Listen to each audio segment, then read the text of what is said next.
welcome into the stream. Thank you so much for joining us today. Today is episode 12 of Day-to-Day Life as a Reseller, and we're going to get started here. Thank you once again, guys, so much for joining. If you're in the chat, please let me know if there's any issues as usual, but I think we're pretty much good to go. Internet's been lagging a little bit this morning, so not much I can do about that. We're just going to have to roll with it. But today we got some interesting stuff to talk about as per usual. It cracks me up. I always get to a point where I'm like, I don't know what I'm going to talk about next week, and then something happens in my day-to-day, and I end up with a whole list. And like this morning, I'm looking here, and I've got a list of like 10 different little tiny topics that have come up throughout the week already. And you just never know. As a reseller, it's not a boring job, that's for sure. You always run into something. And when I guess that's with any business pretty much, but you never know what you're going to find to talk about for the week. But we got lots to talk about. Obviously, the big one that we've got in the title today is going to be free shipping versus paid shipping. This is a hot topic. A lot of resellers have a lot of very strong opinions on this one, so should be interesting to see what we can get into. Hopefully you guys will be willing to join in the chat on this one. I would love to hear what you think and what your opinions are on these. It's kind of one of those things. I know a lot of the guys, especially from over in Bread and Butter, are going to be on the free ship train. I understand that. I'm kind of one of those guys as well, but we're going to talk about it in depth and actually go in and try to see both sides of the argument, so to speak. And I do see both sides of the argument. I do see some things in between both that are good and bad, and we're going to talk about those today. But we've got a lot of stuff to go over. Do have some orders to go out. Not a ton this week. We are actually hitting that summer slowdown hard, apparently. Only have, let's see, looks like, oh, that's not the one I'm looking for. I think I've got like 25 orders or so to go out, so nothing crazy. Slower sales week, only about 1,300 in sales for the weekend, and that's Friday, Saturday, and Sunday. So we're not going to complain, though. Like I said, it is that summertime kind of hitting. I think people are starting to enjoy their weekends, get out and enjoy their weekends, doing stuff on the weekends and stuff. At least my store seems to be that way. I think I went Saturday with 3 sales and Sunday with 3 sales up until like Sunday evening. So yeah, we won't get into that too much. I don't want to complain all the time on the thing in the live streams. I need to be grateful for what I get. But it's hard. As a reseller, obviously, this is our livelihood. This is what we do. This is how we make our money. So when we see those sales dip, it's frustrating, and you try to sit there and you try to figure out what's going on. At the end of the day, you may not be able to. It's just that, it just is what it is. You got to flow with it. We talked about that, I think, last week. So that's what we're going to do. We're going to, take it as it is. We're going to take what we get. We're going to do everything we can to improve on that. But at the end of the day, if no one's buying, then we're not going to make sales, and that's just how it is. And we'll just ride it out to the next wave of income comes in and orders and all that, and people start buying again.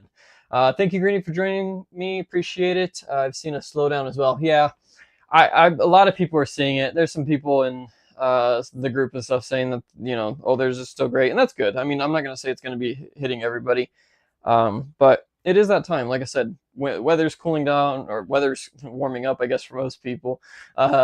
It's getting better for, activities outside, stuff like that, activities with family. School isn't out yet. Obviously, that's, I think, still got a month or so, but we'll just take it as it is and keep moving with it. But we do have some orders, and we're going to get started with those right now. First order actually going out. Shout out, I can't remember the name, actually. That's terrible. Over on Bread and Butter. Mentioned last week that we do some wholesale lots over there. And we do have 1 box going out. We actually got rid of all of that except for 1. So thank you guys if you were one of those that purchased from me over there. I do appreciate it. This lot has just a bunch of random stuff. We got some Nike shorts here. We've got a whole bunch of like sports bibs for kids, some random t-shirts and polos, and just a whole bunch of kind of random miscellaneous clothing that I didn't want to list.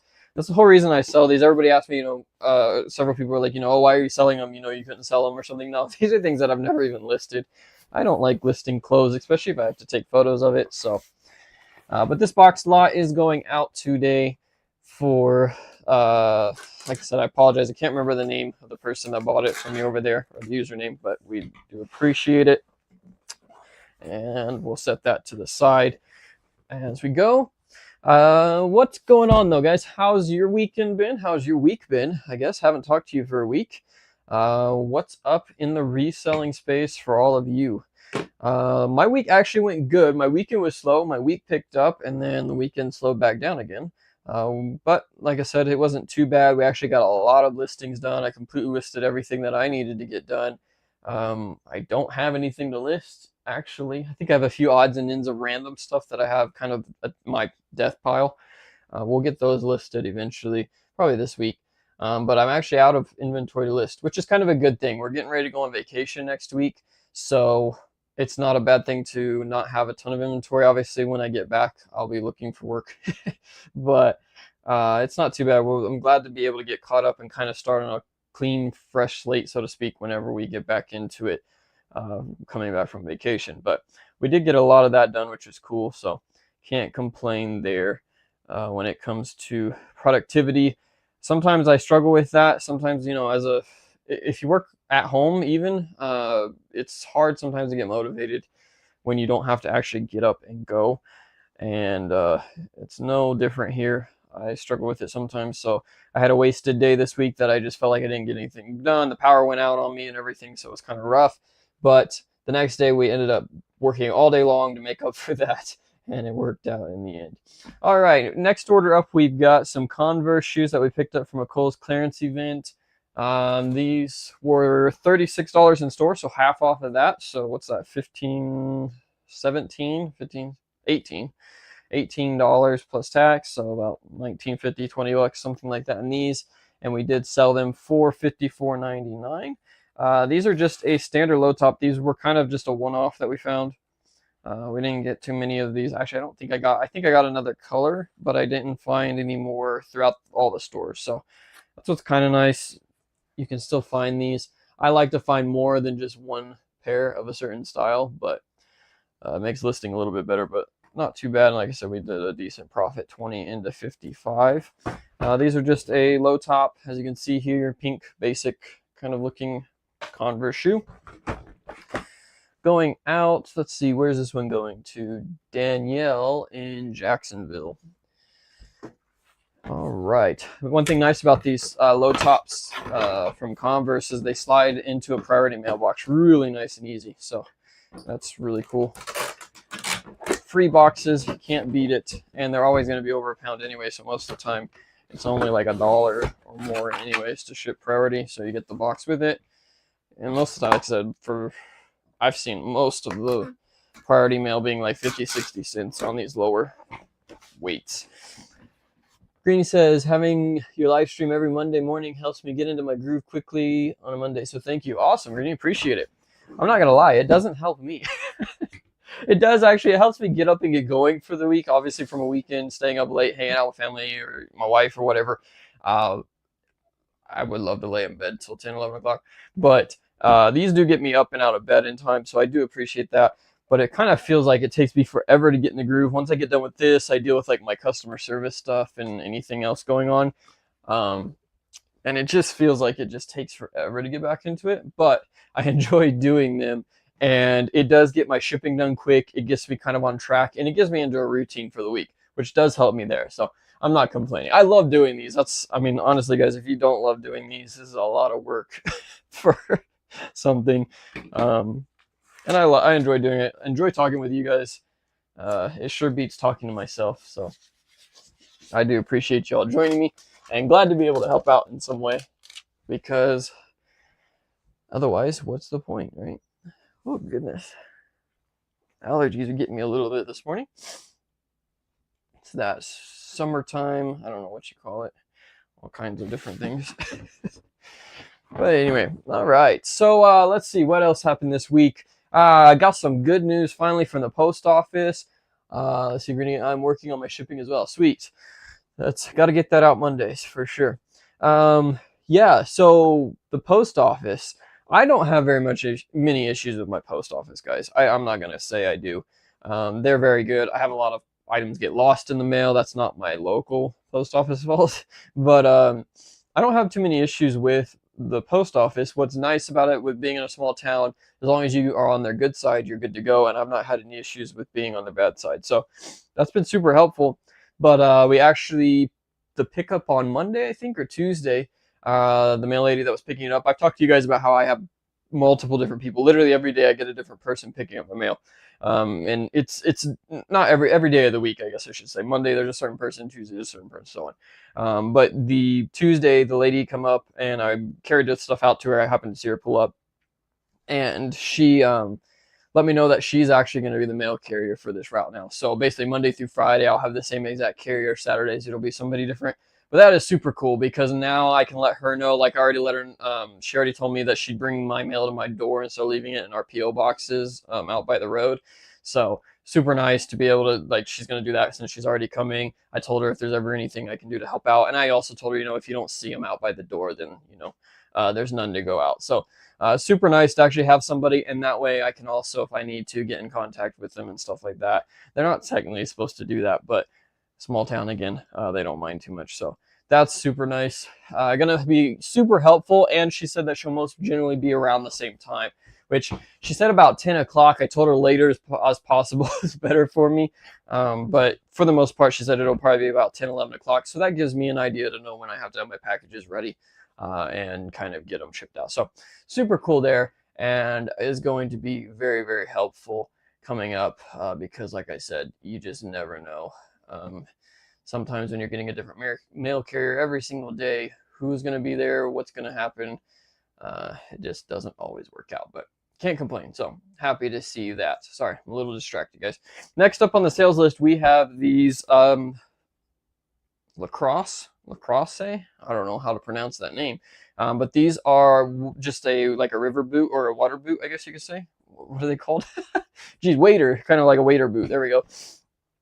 These here we actually picked up from the Academy sale. These were all $10 a piece. They had a ton of these. I'm so glad I bought them. I was really hesitant because they take up a lot of space, as you can see.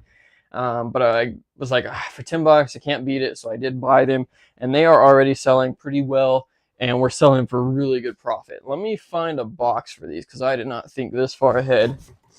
Let's see, this box might be perfect. Like I said, these ones we paid $10 for in that clearance sale, and they sold for $79.99. They are heavy, so shipping costs a little bit more for them, but look at that. Perfect. But like I said, that's a really nice profit. 10 into $80. I will take that all day long. Let's throw in a couple. I'll just at least one bubble here just to keep them from rattling too much. But they should be pretty good. And having the perfect size box never happens for me. I don't keep boxes like a lot of people do. So, well, I shouldn't say that. I do keep some, but I don't keep all of them. And I always regret it whenever a package like this comes up. That's something I don't ship all that often. I probably don't have a box saved up for it. But at the same time, it drives me nuts whenever there's stacks of them all over my house or in my garage. So what do you do? All right. Apologize, guys. My nose is not liking me here. Hopefully that's not coming through on the mic. All right. So we got this one going out to Mark in Ohio. Slovenia. Driven through there a few times. Slovenia, Ohio. I'm not big on reusing boxes, but for eBay, I'll do it. Most people don't think that much of it. Amazon, I really try not to because I feel like it gives people just another reason to try to return on you. So I don't do it at all if possible over on Amazon, but eBay I will. And unless it's just really beat up, then I don't do that. Oops, wrong thing here. Let's add tracking for this one. All right, guys, so let's get into it. I don't want to keep everybody all the way through the video just to talk about the main topic.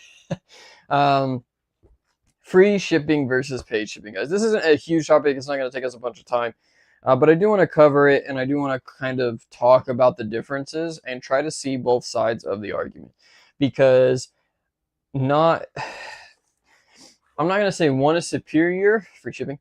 No, I'm not going to say one is superior, but I do feel like a lot of people miss the idea and are hurting themselves in the long run. So we're going to talk about it, discuss it a little bit. Returns are going to kind of become a big issue with this too, are going to be talked about in this because it goes hand in hand. So I want to do a separate video specifically on free returns and paid returns and all that stuff, eventually no returns. but I don't want to dig into that too much this video. It is going to become a kind of a thing with it though, and you'll see what I'm talking about in a minute. I do want to preface this by, this is my opinion, as always. This is not a professional how to, you're wrong, whatever. This is just my opinion and just how I'm seeing it, and it's my mind is changing on this a little bit. So I'm trying to discuss it in a matter. There's going to be some rants. There's going to be some different things. I told you guys about that. I warned you all about that beforehand. There are going to be some topics that I feel are just ridiculous, but we'll talk about all that as we get into it. I just want to give a bit of a warning to everybody. This is my opinion, and take it for what you want. Next up on the sales, we've got this Dan Technology ceramic pressing comb. Wait, is this it? Yeah, pressing comb. This is a bin store purchase. I don't even know what I paid for this. No more than $9, but mostly on these, I think I was paying like $5, or I pick them up on like $5 a day because they would sit around for a while.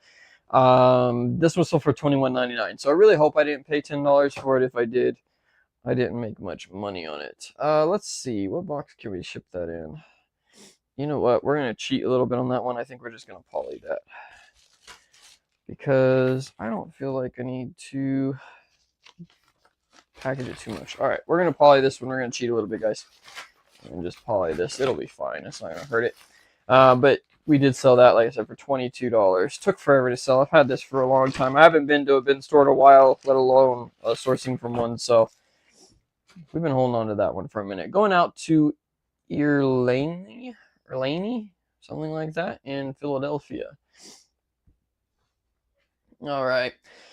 So I'm going to preface this, guys, by stating that I ship or list all my items currently with free shipping. Okay. So this might be a little bit biased. I'm not going to say free shipping is the number one. Okay. It isn't.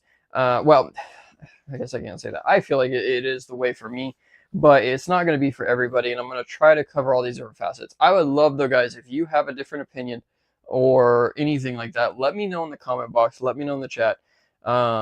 Because I want to see what other people, what am I missing? Okay. Because that's what I feel like when I watch a lot of videos. I see these people talk and rant and rave about how you can't make money free shipping.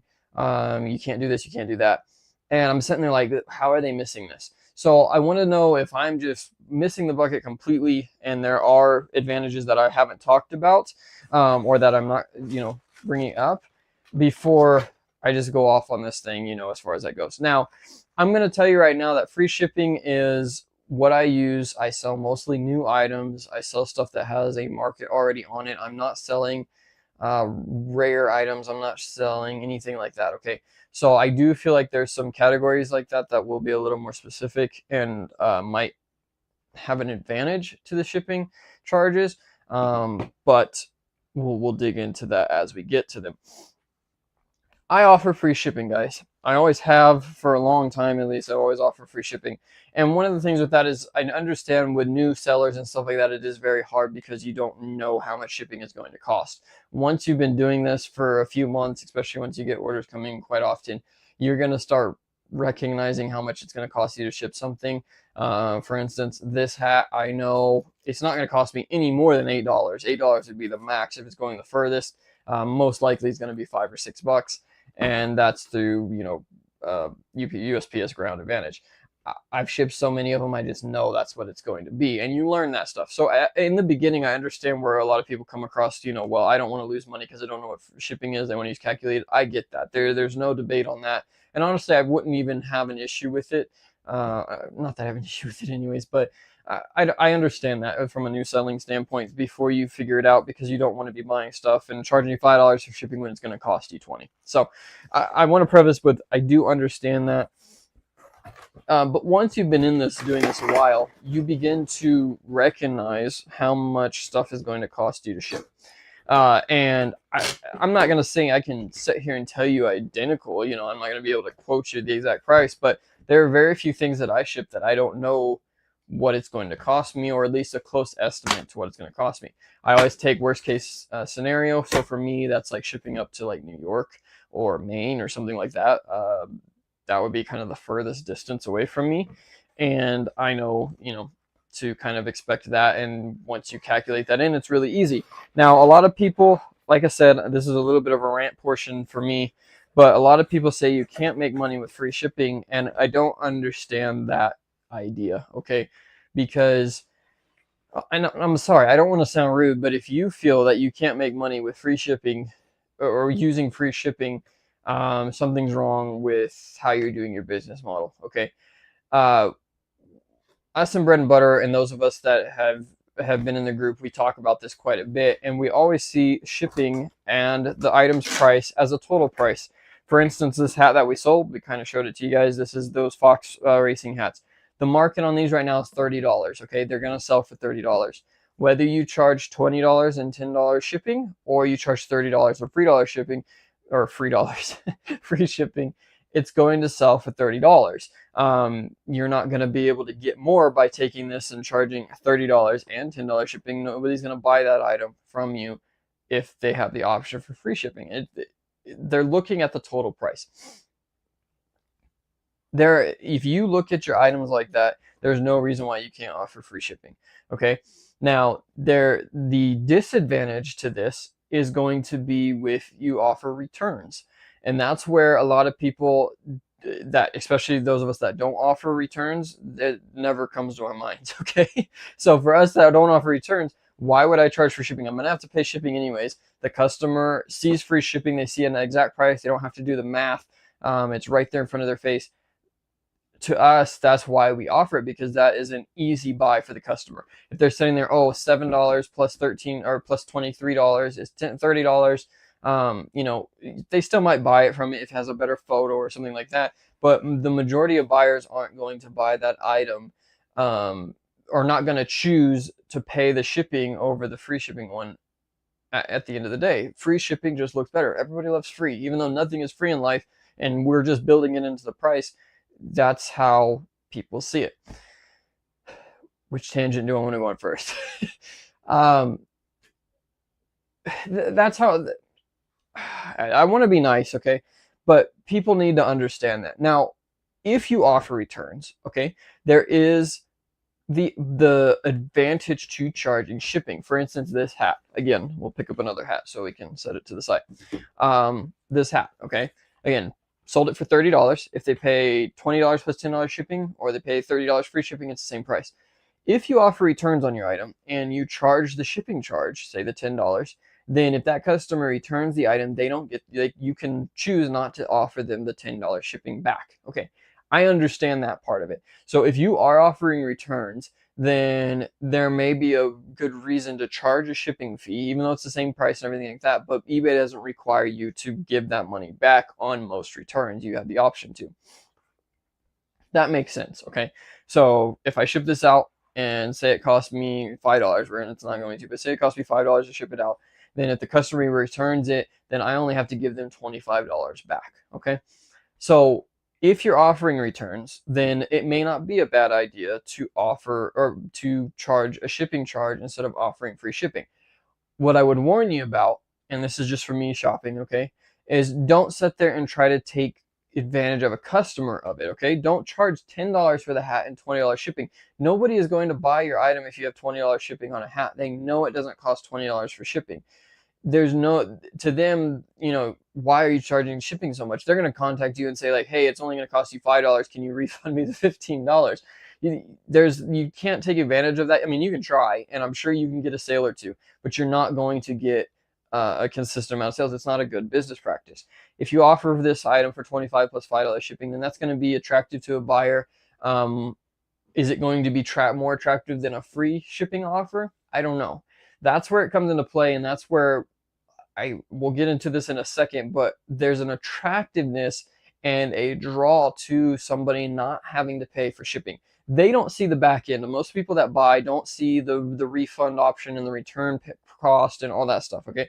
They're just seeing what you're charging for the item. And I still feel like free shipping, I'm one of those shoppers. I'm going to choose a free shipping option over a paid shipping, even if it's $1, $2 difference. For the most part, and there's a lot of stuff that comes into play, but that's how it's seen. Free shipping is that attractiveness to buyers, and you have to figure out where that line is on whether you're going to accept it, okay? Like I said, if you're not offering returns, there's no reason. There's no reason to charge a shipping charge unless you just aren't sure about it. And then at that point you can use calculated, and we'll talk about that more here in a minute. All right, my rant, and like I said, is for anybody that's out there that doesn't offer returns on their items. There's no reason to charge shipping. Okay, there just isn't, and it drives me nuts. I watch so many videos of people saying you can't make money free shipping. I make the exact same amount as the other seller that sold this item. Okay, at this point in the sale, as soon as they purchase it, I make the exact same amount, whether I charge shipping or not. I build it into the price. It's not that I'm offering it for $25 free shipping or $25 plus $5 shipping. You build the cost of your shipping into the price, and then it's not going to cost you, okay? Or it's not going to change how much you make on that item. Let's add this tracking number to this before I forget. Going out to Jack in San Antonio. So, like I said, we're going to have to dig into returns a little bit here, because I do feel like returns is what changes the scenario on free, charging shipping. Now, there's two ways to charge shipping on eBay. If you're not familiar with it, you can either charge a flat rate for that item, $5, whatever I just said, or you can use calculated. Calculated is going to calculate the shipping for them. Basically, from your zip code to their zip code, it's going to show them what it's actually going to cost you as the seller to pay for shipping. And that jumps us into our next section of this is, fixed price versus calculated shipping. Which should you do? Now, up until a couple of weeks ago, calculated shipping on eBay was one of those things that I felt like, I don't know how to word it. I didn't feel like it was really legit, okay? Calculated shipping, before you had the option, I didn't realize you had the option up until a couple weeks ago, that you could choose to either show the discounted rate, which is what we pay. If you ship online, it's going to be a lot cheaper than taking it to the post office. If you didn't know that, you need to be shipping online. Don't ever take an item to the post office to get it shipped. Okay, you will pay way more to ship your item via retail versus online prices. It's how it is. Literally, I think if I was to take this hat in there, like I said, I can ship it for $5 to $6. If I was to take it in there, we're looking at probably $9, $10, $12 to ship this. It is crazy how big of a difference in price they charge for shipping. So don't ever take it to the post office. Always do online. When they offered calculated shipping, you could choose to either show the customer the discounted price, which is what you paid, or you could show the retail price. I don't know why anybody offered the retail price option, okay? Because number one, it's going to put you higher than everybody else that's not. Again, if they don't adjust for it in your price. But how are you going to adjust for it in price? You don't know what it's going to cost the customer, okay? You don't know if it's going to be $2 or $4 or $6 more that they're charging the customer. Yes, you still got the money. So if they paid $20 for shipping and you only paid $10 to actually ship it, you kept the $10. eBay wasn't keeping that. But the prices were so astronomical, and especially if anybody had any idea, they weren't going to buy the items. And there's been a big debate about this, because eBay went through just recently and changed everybody. They changed the shipping option. Well, they didn't change. You had the option to opt out of it, but they were going to change. If you didn't say no, they were going to change it back to where they showed the discounted price. It wasn't going to show the retail price anymore. You could opt out, and then your items wouldn't change if you offered the retail price. But everybody flipped out over that one too. And I'm sorry, so many resellers get this idea in their head. They make profit at some way or some point in a sale. And if you change that on them, that they aren't going to make money. You just have to build it into your price. Yes, it's annoying. You have to go through and change. If you did offer retail, you have to go and change your prices to make sure. But at the end of the day, why wouldn't you do that in the beginning? The only advantage, again, that I ever seen with this was people that were taking advantage of the return policy of it. Once they returned, they didn't have to give that extra money back. That's the only reason. And at the end of the day, okay, I guess that's all right. You do business however you want, but how's that look to the customer? If they ship back an item and you don't give them the shipping fee, and the shipping fee was half of the item, at the end of the day, are they going to really want to buy again from you? You have to look at that stuff. And I know people all the time say, well, I don't sell the same item, so I never get repeat buyers.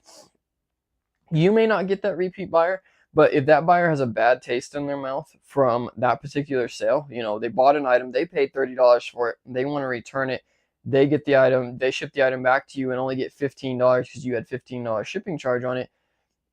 It only cost you $5, okay? what kind of taste does that leave in the customer's mouth? Yes, they may not come back and buy from you, and they may not have come back and bought from you, even if they kept the item. But are they going to come back and buy from an eBay seller?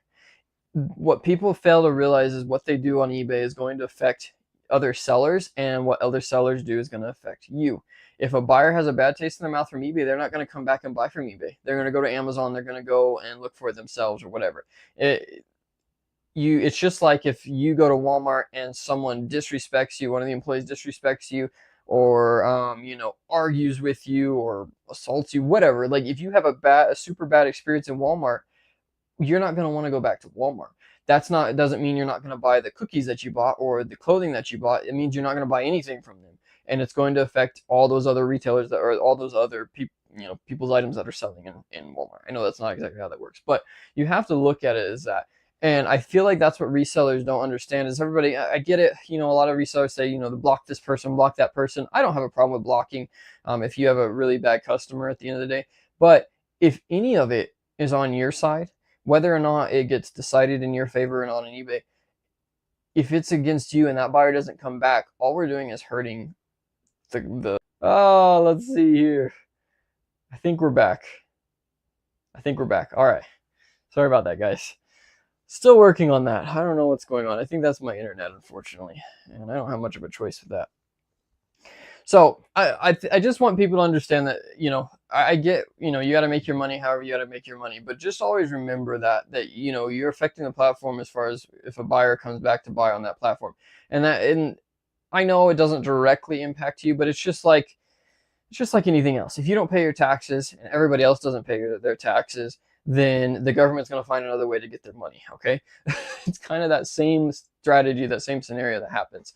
So that kind of got off topic, but that's what you want to consider with your shipping charges. So calculated versus the other, like I said, they're changing that to where now calculated is going to show the discounted price. I thought Walmart was shutting you down for the rant. I know, right? You gotta be careful when you talk about those giants. No, I think it's just good old internet doing what it wants to do. So like I said, they changed all this. A lot of buyers were mad, or a lot of sellers, were mad about the changes. Personally, it's a business. You're going to have to go with it. If you're not selling on your own platform, then you just have to go with it. You can't get upset. You have to adapt. That's the whole name of this game, is adapting your business.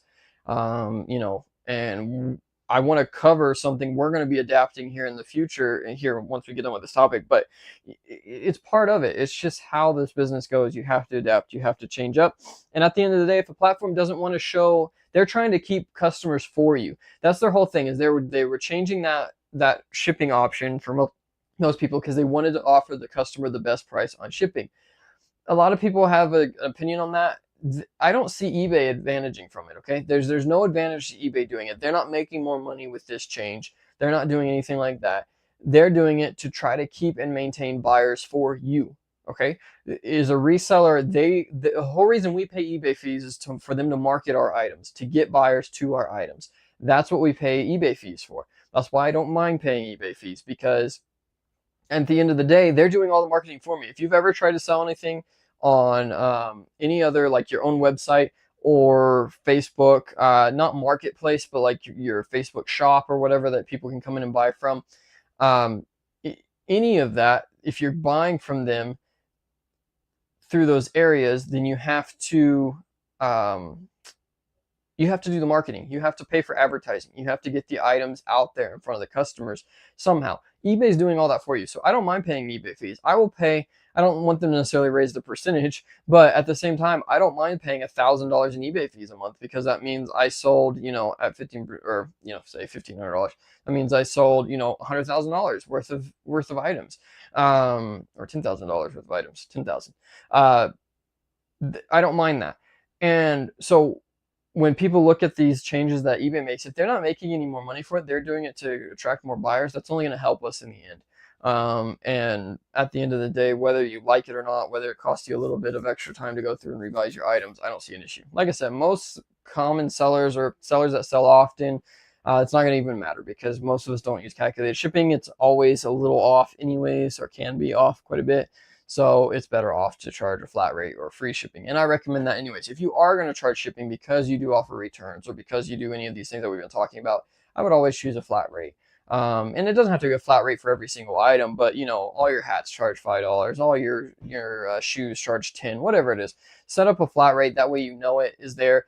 Are you going to get all your shipping back if an item went clear across the states? No, but are you going to get more than your shipping if an item went next door? Then yes. So I would highly recommend just doing more of a flat rate option than calculated, because again, calculated, it would be nice if it was correct all the time, but half the time it's not.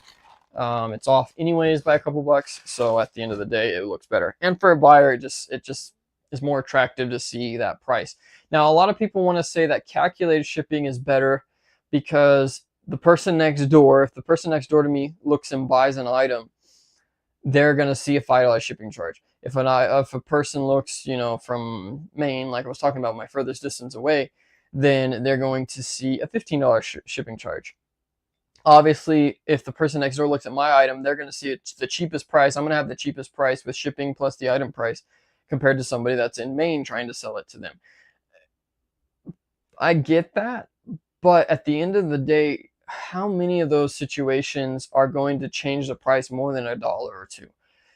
Shipping fees across the US, unless it's a really heavy item, don't change that drastically to be where that person next door is going to get, you know, is going to save, you know, $15 from somebody else that's selling. Maybe the only advantage I see maybe to this, and you guys can correct me if I'm wrong, if you guys have any ideas on this, let me know. But I do see the possibility of an item being next door, you know, whatever the calculated shipping. If you're the only one that has that item, or if there's only 2 or 3 listed on eBay, then I could see there maybe being a small advantage to having the calculated, because then that your priced item is going to be better. That doesn't make any sense. It's a bad example, but like there are going to be certain situations in every single type of whether you offer free shipping, charge a flat rate, or charge calculated. There are going to be spots where you might attract one more buyer than another. Okay, but people like to focus on whatever they're doing. Okay, if they're charging calculated shipping, they like to look at the advantage to that particular thing. If they're charging a flat fee, they see the advantage to that. If you're a free shipper like me, you see the advantage of free shipping. What I think people fail to realize is you have to compare the advantages to all of them. I've done that, okay? For me personally, free shipping is my advantage because it attracts buyers that like to see free shipping, okay? They don't want to see extra fees. They don't want to see anything. That's why I think Mercari is going to have a really hard time. They're going to draw a market to some extent, but I feel like people don't want to see a price listed and then see a whole bunch of other stuff they have to pay. It's like going to a dealership. If you go to a dealership and want to buy something for a car that's $50,000, you don't want to see at the end of the deal that you got a $65,000 car, because you have to pay tax, title, license, the dealership fee, markup fee, delivery fees, setup fees, all these types of fees. That just drives you nuts when you go to a dealership. It's the same way with your item. At the end of the day, they're already going to have to pay tax, most likely. They're already going to have to cover the tax on that particular item, so the price isn't going to be the $25 you had it listed. It's going to be the $25 plus tax, whatever. But when you start adding all those fees, for a lot of buyers in today's market, your average buyer, they don't want to see that. There are going to be some people that are fine with it. If they're looking for that exact item, for instance, you know, you've got a unique lamp that you're selling and you can't find that anywhere else, then the buyer is going to be more willing to pay an upcharge or a shipping fee and other types of fees or whatever on that item, because they want that particular item and they can't find it anywhere else. That is, at that point, you're going to get that sale no matter what. But if you have anything that has some sort of a market, you have to think about how it's going to look to those buyers. Is a buyer going to buy mine with all these fees stacked up, even if it comes out to the same price, or are they going to buy the one that says the price is this, you pay that, and go for it? Think of it how you guys shop, okay? Don't think of it as a reseller, because at the end of the day, 95% of the people that are buying from you are just your average Joes, and you know, they just want to buy the item and move on. They're not going to sit there and want to think about it for a long period of time. Luke Combs Crocs, we've showed these on the stream before. I wish I would have bought so many more of these, and I almost did. Live and learn. I always kick myself when I don't do it, and then Yeah, and then I still question it next time. But we sold those for $69.99. I think we paid 21 bucks for those. Let's see. These are going to. Where's this going to? Oh, this is international, going to Glendale Heights. International shipping option coming in clutch. Something random. I'm going to get a little bit off topic with this one. I was on my seller metrics the other day and noticed that I am on my track record, or on my trackway to top rated seller again. Thankfully, it should be next month as long as nothing comes up this month. So I'm really happy about that. But we're on our way to top seller or whatever it's called again. But I also seen a notice that says your account is at risk in the global market. So I clicked on the global market to find out what's going on. And basically, you have to ship 100 items within 90 days to stay in the top rated category for global shipping. And I was like, how am I supposed to change that? Like, I offer global shipping on all my items, but how am I supposed to draw more people? I don't know. But apparently, you have to sell 100 for every 90 days to stay in the top rated for global. Here's one more order towards that, I guess. So we'll see how it goes. But I thought that was pretty interesting. All right, back to the shipping. What are we going to talk about? Let me check my notes, make sure I'm not missing this. Have you guys enjoyed my ranting so far? I enjoy ranting, honestly. But I like when people share their opinions, because then it actually opens up my eyes and I can kind of see better. Like I said, if I would have done this video 6 months ago, I'd have been free shipping all day long, okay? But I'm actually, we'll cover this in another video, but I'm actually thinking about offering returns on a few of my items. I'm not going to offer them on everything, but I was watching, I want to say it was Tech and Sports. I literally don't watch him hardly at all. Nothing against him. I think he offers great content. It's just he sells used clothing, stuff like that. It's not my thing. But I was watching a live stream and he was talking about some of the shipping changes and stuff like that. And he mentioned in that video about shopping your store like you shop yourself, okay? So for instance, if I'm going to go buy a hat, what do I look for when I go to buy a hat? If I was to go buy a hat, I just look for the cheapest price, okay? I don't worry about returning a hat. It's no big deal to me. Obviously, I know what size I wear. I know what that is. And if I like the style, I'm going to buy it. I don't look for free shipping on returns. I don't even look for returns when it comes to free shipping on hats when I go to buy them. When I'm shopping for clothing, for instance, these, shirts, whatever it is, I do pay attention to if a store offers a return policy, what the return policy is on that store. Because not everything fits the same. If it's the same brand, I know Nike, I'm going to wear a size medium. I wear a lot of grunt style. I wear a size medium. I know what my sizes are in those categories, so I may not as much with that. But if I'm going out to buy a new hoodie, or if I'm going out to buy pants, or if I'm going out to buy anything like that, I do all my shopping online. I hate going into stores and shopping for clothing. I pay attention to the returns. And if they don't offer returns, the only reason I'm going to buy from them is if I know the size is going to fit and I know I'm going to like the item. It's maybe something I've bought before, or something similar, grunt style. I know I like the quality of their clothing, so as long as I like the style, I'm not that worried about it. But if I was looking at grunt style for the first time, I would want them to offer a return. It doesn't have to be a free return, but at the end of the day, I may want it to be a free return, or I may want it to not be, charging a restocking fee. I might not want it to charge whatever this is. When I'm looking at clothing, I don't buy unless it's a brand that I know. I don't buy unless it offers returns.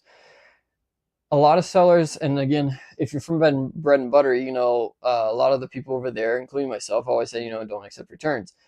I get that, but I do have to consider how many sales am I losing by not offering returns. I'm not going to say you're going to see a huge increase, but at the end of the day, if somebody's looking at my item and it's the same price, we always talk about market price, setting it to the market price. If the lowest price is $30, that doesn't mean you have to sell it at $30, but if the consistent sales are showing $30, that's what the market price is for that item. You're not going to be able to sell this for $40 if everybody's been paying $30 and there's options to still pay $30 for it, okay? I forgot where I was going with that. Shoot. Got sidetracked. So that's what the market price is. But just because I have this priced at $30 and the other guy has it priced at $30, we both offer free shipping. We both have the same pictures, whatever it is. It's exact same identical items. If I'm looking at it and I'm not sure if this hat is going to fit, if this guy offers returns and this one doesn't, I'm going to buy this guy's product. So at the end of the day, you can't sit there and say you're not going to see an increase in sales. Now, the disadvantage to that obviously is you're going to have people returning stuff and you're going to lose money, so to speak, on that item. But you have to consider how many more sales. One of the reasons I sell on Amazon is because there's such a huge market space there for people to buy from them. And that's why we sell over there, okay? I sell these on Amazon. Can they return this? Yes, they can return this. I don't get an option on Amazon.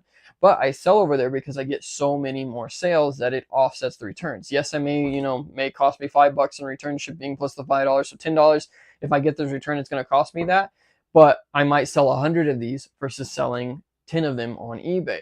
So you have to consider the pros and cons of making that money, however you have to do it. Yes, returns are a pain and they're annoying and they do cost you money, but at the end of the day, if you can get and sell 10 more of these and you get one return, it's still worth it because you're still going to make more money. You have to look at both sides of it. And that's where I'm at right now. I'm reevaluating, okay? Am I going to offer free returns on Converse shoes or something like that? At first, no. I'll tell you straight up, I'm not going to offer free returns or returns in general on the Converse shoes. One of the reasons is because it costs so much to ship there and from. The only way I was to offer returns on my shoes is if I actually went through, readjusted my price, and added a $10 shipping fee. That way, if they do return it, I at least get half my money back. Okay. So that would be the only option there. But on my clothing, I'm not going to offer it on hats. Like I said, I don't feel like anybody needs a reason to return hats. I want to offer returns if it doesn't fit or something like that. So maybe on some of my clothing items, I might start offering returns on. Buyer pays the shipping back. That way I'm only out the original shipping. And that way I can hopefully maybe pull some sales in. I don't know. We're going to see. We're going to test it out eventually. I don't know how soon, but I am considering that because like I said, you have to look at it as a shopper yourself. What are you going to be doing? I like to see return options when I'm purchasing clothing or when I'm purchasing something like that. I don't need to offer returns on a pop figure. Okay, there's no reason to. If somebody likes it, they like it. If they're complaining about the condition or whatever, you make sure you have good photos, whatever. There's no reason to offer returns on that for me personally. That's my opinion. There's no reason to offer returns on hats, but clothing and stuff like that. How many sales am I losing out by not offering them? I don't know. It's something we're going to look into. So I don't want to sit here and come across as this major seller that's just all about, offering everything for returns or not offering returns, whatever it is. All I'm trying to do is maximize my profitability for what I sell and so on. And we're going to kind of look into it because I've never thought of it that way. And that was somebody else's opinion. I could have told you, no, there's no reason to offer returns. But at this moment, I'm thinking, okay, maybe on select items I do. And maybe on shoes, I don't want to eat all that cost. So maybe I do offer the $10. Maybe seeing the option to return is more than the draw of the free shipping tag on the item. Maybe I get more sales because of that. It's something I want to try out and kind of compare. I don't think as a seller you should be just stuck in your ways without at least giving an opportunity or at least doing research on it. And that's what I'm currently doing. So we'll see how it comes out. But just figured I'd share that information with you and kind of tell you guys what I'm thinking and kind of compare it to what you guys may be thinking. Greeny, sorry, I missed your comment there. It says, I do free shipping and I lean into free shipping as a consumer as well. However, I look for best price always. So if me paying shipping saves me a few bucks, I'll buy the item and pay the shipping. Yeah, and I think there are a lot of buyers that do that. I'm one of those. I'm not going to say that I just have to see free shipping on an item. But at the same time, I do know there's a lot of people that's all I care about. If you look at it, okay, compare, I'm going deep diving here. Let's shift this order before I deep dive because that's a whole other topic and we don't want this stream to last 3 hours compared to the 2 that they have been.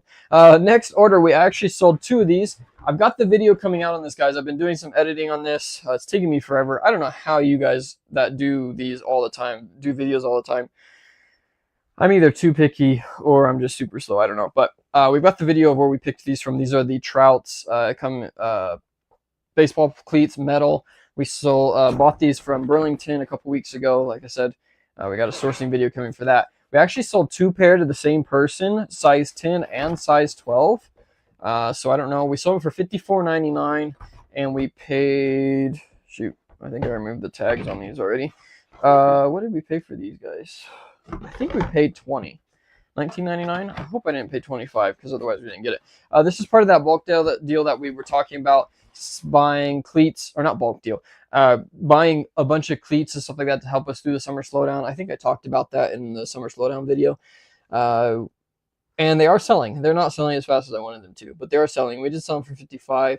Like I said, I think we paid $20 for them plus tax, so about $21.50. They're going out to the same buyer, so we are going to save on shipping. Now I just have to find a box because I wasn't prepared for this one either, which is nice. So always nice to ship to the same buyer. I don't think they're going to fit in here. Saves us a little bit on shipping. Let's deep dive, okay? It's like a psychological deep dive on consumer behavior. It is, and that's exactly what I'm talking about. If you look at, wow, okay, I just got a really big idea in my head. Literally, not just saying this, I just came up with this. Does anybody know? Maybe you guys know. Does eBay offer an option for a shipping discount after a certain price? So for instance, I'm getting ready to talk about how if you go to bestbuy.com, okay, you go in there and try to buy an item, they want you to spend $75 to get free shipping. Pete, the size 10s and 12s are far apart, so it might not be an issue here, but do you expect a buyer who buys two sizes eventually return one? Yes, normally, Pete, that's exactly what I would expect. If they buy like a 10 and a 10.5, I'm expecting that return. With eBay, don't offer returns, so I'm not worried about it. But if somebody bought it on Amazon, guaranteed that's what they're going to do. I do that, okay? I'm not going to lie. I do that. So, yeah, you do have to worry about that if I sell them on Amazon or wherever. That's what I would expect, is that somebody's going to do it. 10 and 12 probably means that it's for two different people, whether it's, kids. It's a pretty big size for kids, but, whether it's their kids or, a team or whatever. Hey, I found these cleats. Do you want a pair? Whatever. That's probably what I expect here. But if they were closer together and I was on a platform that I did offer free returns or offered returns in general, then I would expect a return for one of the two, for sure. Let's see. And hopefully that's not what they're doing here, because if they are, they're way off. Maybe this will work. Sorry, guys. I didn't think about this order beforehand, so I'm trying to find a box for them. Nope. All right. But back to the topic. If you were talking about, if you go to eBay, or I'm sorry, not eBay, but Amazon, jeez. I'm giving you all the examples that aren't the case. Walmart or Target or Best Buy, wherever you're shopping, most of those places offer a shipping price or a free shipping after a certain sales amount. That is personally, I feel like a really good idea. And the reason for that is one of two things, okay? Number one, if somebody sees that they've got free shipping, they're going to spend more. They're going to buy more from you. They're going to want to get a better deal. Oh, I get free shipping instead of paying $10, whatever. People don't think about it when they're going on their website. They're going to be priced the same. If you go to, say, Walmart versus Target, and I'm using these as examples, Walmart has the item for $49.99 for that item. Target's going to have it for $49.99 if that's the retail price. They're not going to price it differently. You might be able to get free shipping with $50 order on Walmart and a free shipping with $75 order on Target, but you're going to see they're going to be the same price. They don't build shipping into their products, okay? An example of that is if you go into Target, it's going to be the same price online as it is in store. Again, that varies, but for the most part, the MSRP or what they would normally sell at regular price, it's going to be the same no matter how you purchase it from that retailer.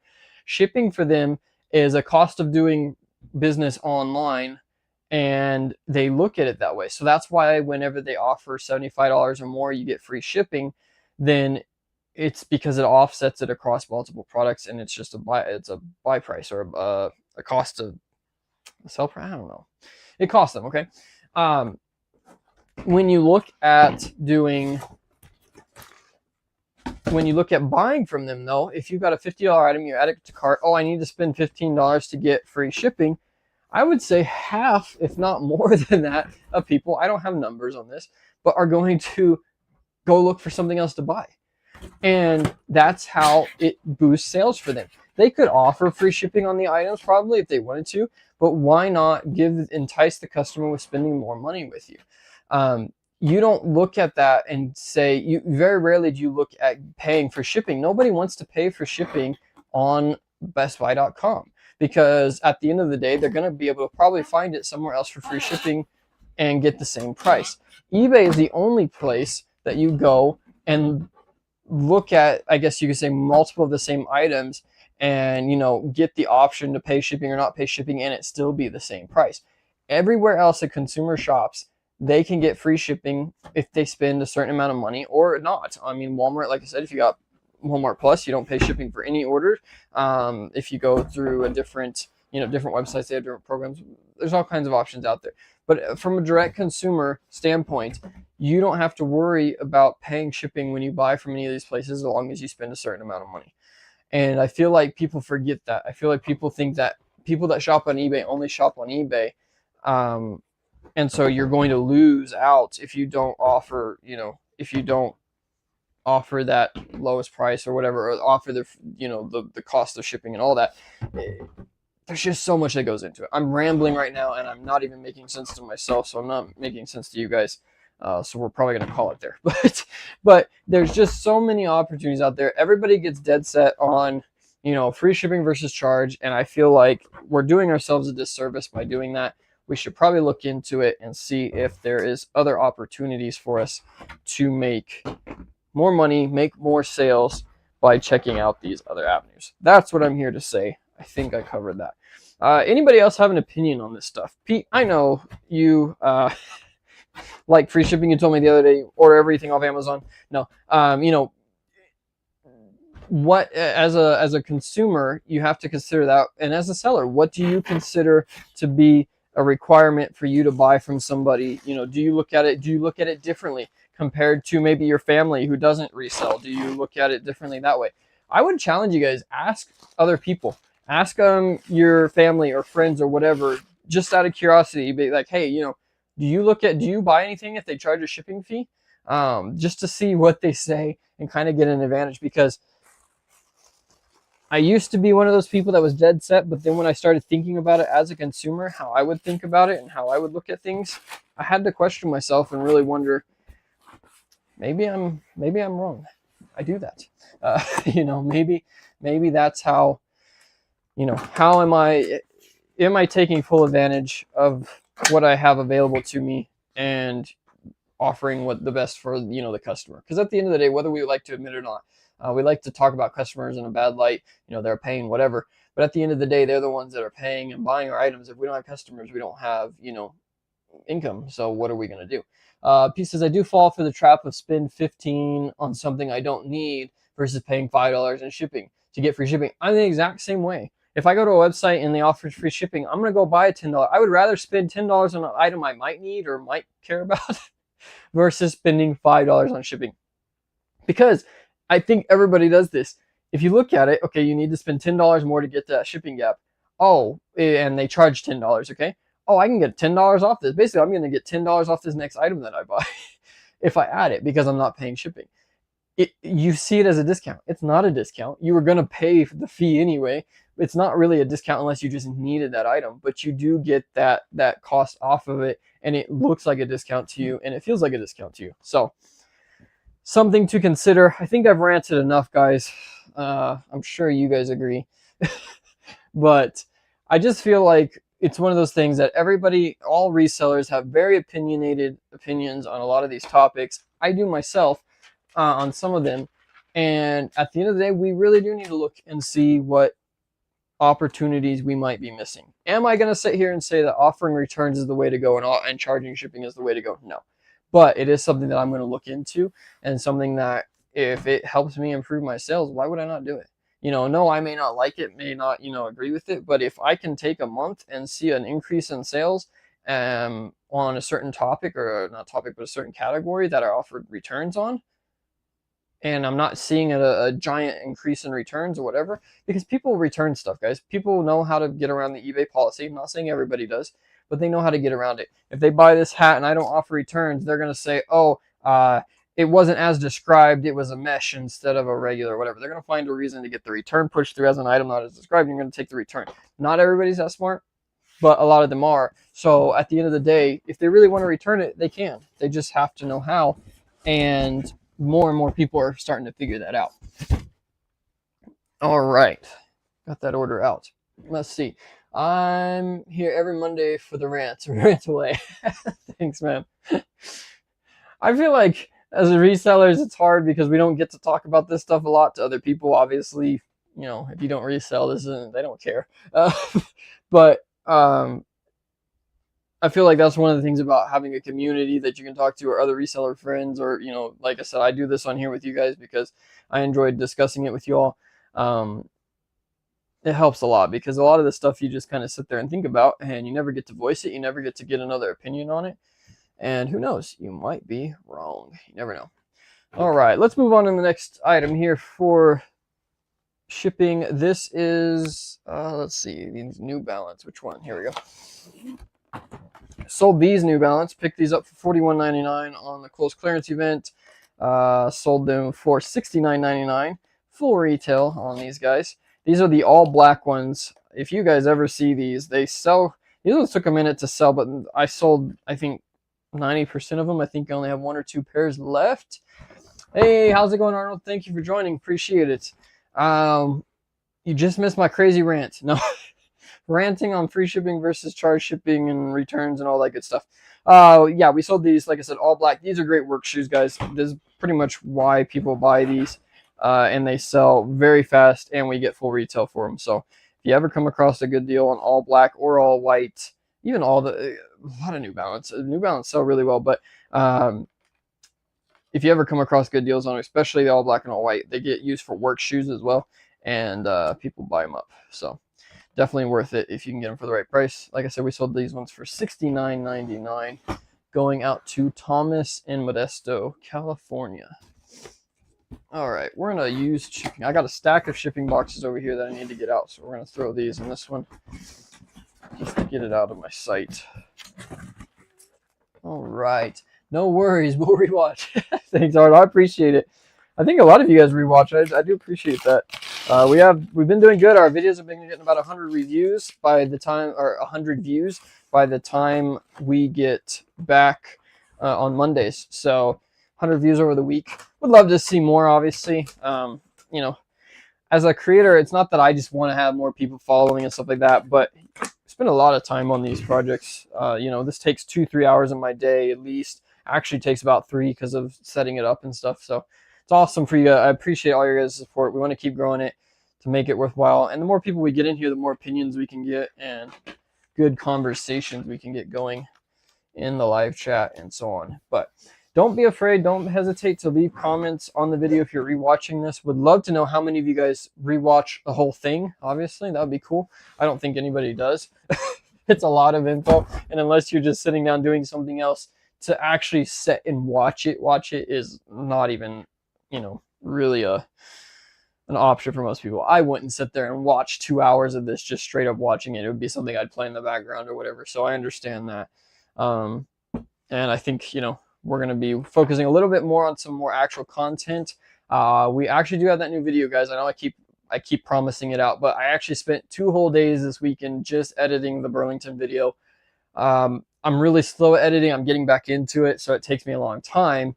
But even with it, like once I get used to it, it's still just a lot of work. I don't know how Adam and these guys are doing it because I don't want to say I don't want to do it, but it takes a ton of time. I enjoy it, but it is tedious. And like I said, it's going to be something I want to focus on a little bit more, get some more content, actual video content out to hopefully pull in some more people. But it is a work in progress, and we'll see how it goes. That video will be dropping next week, guys. So next week, I'm going to be on vacation. Me and the wife are going back to visit family and stuff for a week, a little over a week. I'll be gone on vacation, so I won't have a live for you next week. However, we will be premiering the new video next week, probably around the same time. We might as well. And it's a pretty long video. It's about 25-30 minutes, something like that. On that particular sourcing trip. You've already seen us sell a bunch of the stuff from it, but definitely check that out. Like I said, that'll be going up next Monday. We'll premiere it at the same time, but there won't be an actual live stream because I'll be out of town. And then when we get back from that, though, we do have a new camera coming in, so hopefully that'll be a lot better, as well as being able to zoom on it and do some other stuff. So super excited about that. Hopefully by next week, or not next week, but the following week, we'll have everything set up to do that. Well, it might not be actually. We'll see. I'm gonna be getting in late on Sunday, and then Monday will be the live stream. I don't know if I'll have time to get it set up. We'll try though. We'll try to have it ready for next stream, but that'll be in 2 weeks. Like I said, will be the next stream. Can't really do these on vacation, and we'll all that. But I did want to get that video done and give you guys something to check out. So look forward to that. Spending a lot of time on it, so hopefully you guys enjoy it and hopefully it's helpful in some way. Let's see. This next item is this G.I. Joe. This is something I actually got from the bins, believe it or not. Obviously, it's a little banged up, but this is a G.I. Joe Baroness. Sold this one for $39.99, even in the condition that it's in, which is pretty crazy. I didn't really expect it to sell in that condition. I need a smaller box because this is just going to be way too big. But yeah, like I said, didn't expect it to sell because it is pretty beat up, but it did, and we still got 40 bucks, so cannot complain with that. I will take it. I am not seeing a box that's going to work for that, so we might have to make this work. Needs a lot of packing. Vacations. Like I said, we're going. Super excited to see the Brothers trip. Awesome, thanks, man.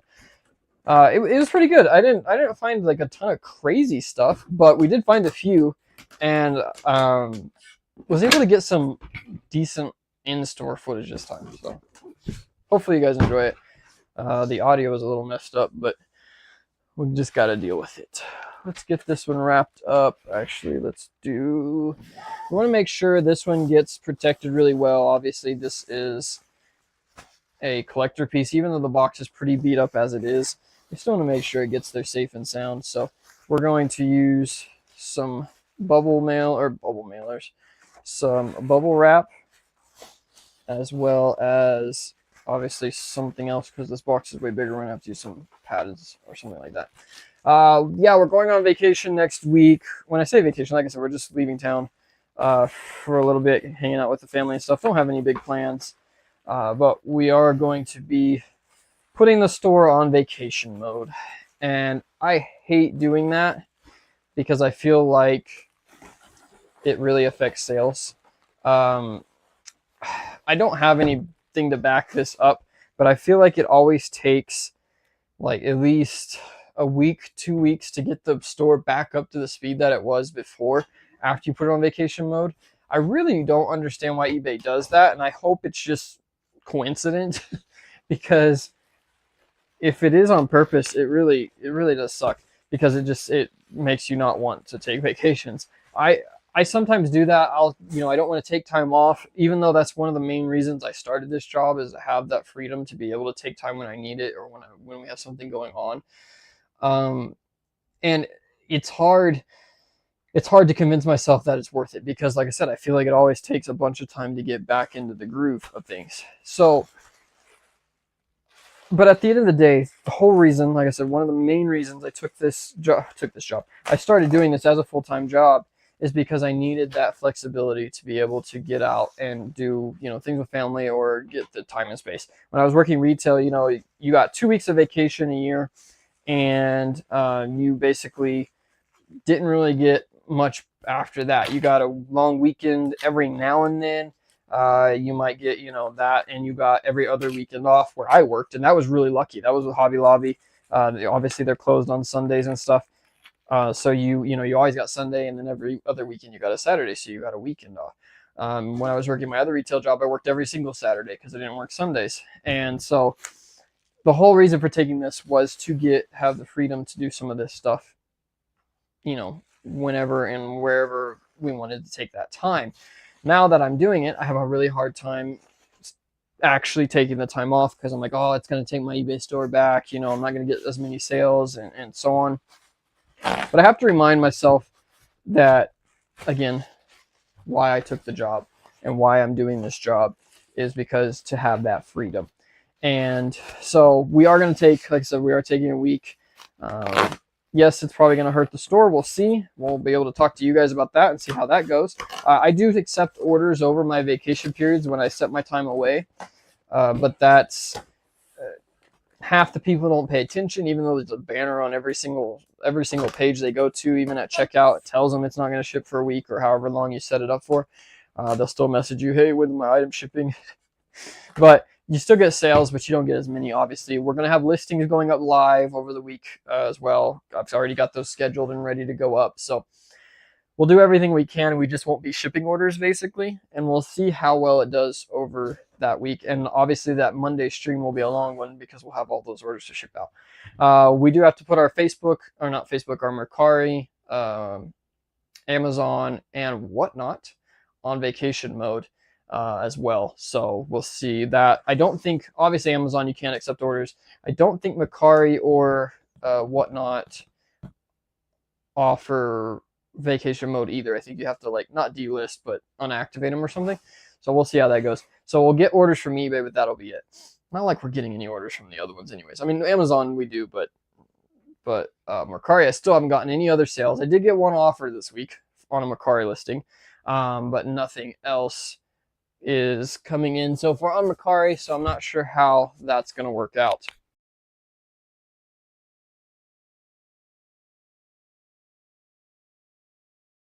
Ooh, sorry, I had to sneeze there.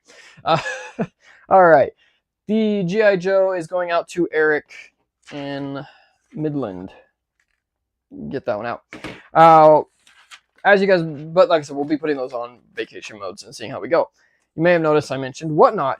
I'm thinking, hey, you never mentioned Whatnot before. So I think I talked about last week, Vindu now offers cross-listing to Whatnot and to Whatnot's marketplace. Basically, it's just like eBay or anything else. Whatnot is known for doing live auctions, but they have a marketplace as well. I cross-listed all of my pop figures and a few other collectibles and stuff like that I felt like would do good over Whatnot. I did cross-list them over there about 2 weeks ago.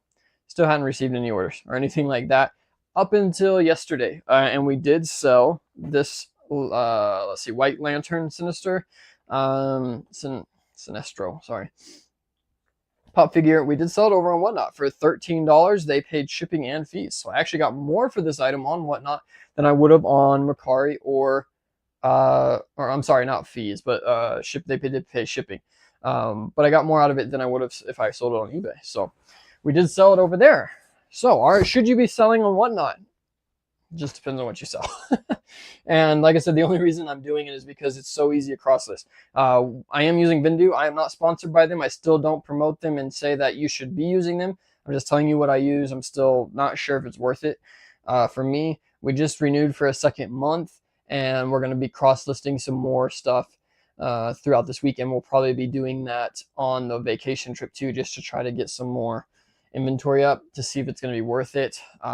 It's just an extra fee per month, but like I said, it is leading to a couple extra sales. Right now, it's not worth it for me, but hopefully once we get some other items up there and maybe adjust some prices, it'll be worth it. But Whatnot is offered on there, and it's literally, if you list it on eBay and it pulls it in, it's one click